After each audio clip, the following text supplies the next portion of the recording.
اگر اسی پڑوسی کے حقوق کے حوالے سے بات کرتے ہوئے کی جائے تو فقہا نے ذکر کیا ہے کہ یہ جو پڑوسی ہوا کرتے ہیں ان میں سے کچھ پڑوسی ایسے ہیں کہ جن کے 3 حق ہوتے ہیں، کچھ پڑوسی ایسے ہوتے ہیں جن کے 2 حق ہوتے ہیں، اور کچھ ایسے ہوا کرتے ہیں کہ جن کا 1 حق ہوتا ہے۔ جن کے 3 حقوق ہیں ان کے بارے میں ذکر فرمائے کہ پہلا تو وہ پڑوسی مسلمان ہے، دوسرا پھر وہ پڑوسی مسلمان ہونے کے ساتھ ساتھ رشتہ دار بھی ہے، اور تیسرا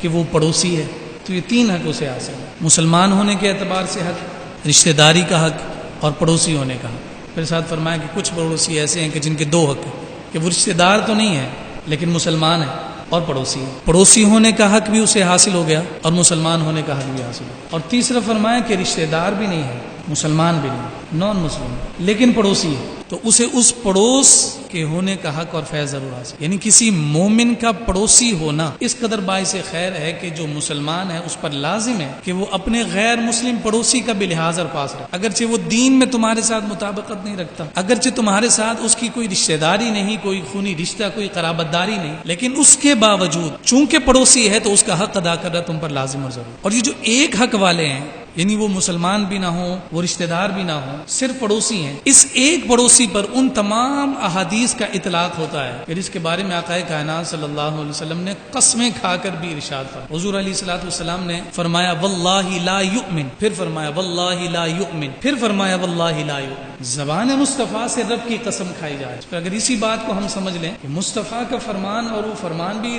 رب کی قسم کھا کر، فرمایا کہ خدا کی قسم وہ مومن نہیں، خدا کی قسم وہ مومن نہیں،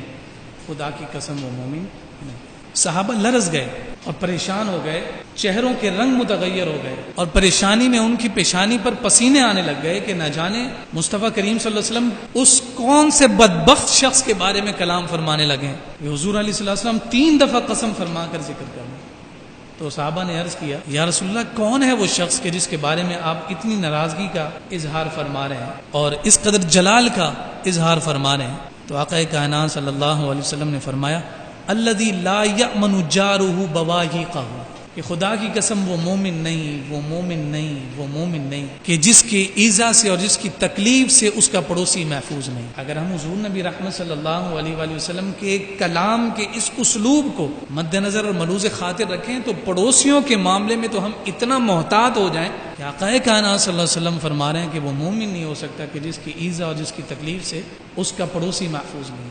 اب اس میں تخصیص رشتہ دار کی نہیں ہے، اس میں تخصیص مسلمان پڑوسی کی بھی نہیں ہے، اس میں عام ذکر کیا گیا ہے کہ بس وہ تمہارا پڑوسی ہے چاہے وہ غیر مسلم ہی کیوں نہ ہو، اسے اپنے ضرر سے امان دینا تم پر لازم اور ضروری ہے۔ جب تک تمہارا پڑوسی تم سے خوش نہیں ہے تم کامل ایمان کا درجہ نہیں پا سکتے۔ پڑوسی کا اطلاق کس پر ہوگا؟ کیا جس کا گھر ہمارے گھر کی دیوار کے ساتھ جڑا ہوا ہے کیا صرف وہی پڑوسی ہے؟ آقا کائنات صلی اللہ علیہ وسلم کی حدیث مبارکہ سے شارحین حدیث نے ذکر فرمایا کہ 40 گھر سامنے، 40 پشت کی جانب، 40 دائیں اور 40 بائیں، 40 کو 4 سے ملٹیپلائی کیا جائے تو یہ 160 گھر بنتے۔ آپ کا گھر ہے اور آپ کے گھر کے ارد گرد 160 گھروں پر پڑوسی ہونے کا اطلاق ہوتا ہے، اور اگر آپ اچھے پڑوسی ہونے کے اعتبار سے ان 160 گھروں کے لیے باعث رحمت اور باعث خیر بن جائے، اور پھر آپ کے اچھے پڑوسی ہونے کے اعتبار سے آپ کے ساتھ والا فرد بھی اچھا پڑوسی بن جائے تو اس کے 160 گھر، پھر اس کے بعد والے کے 160 گھر، پھر اس کے بعد والے کے 160 گھر، اگر صرف اسی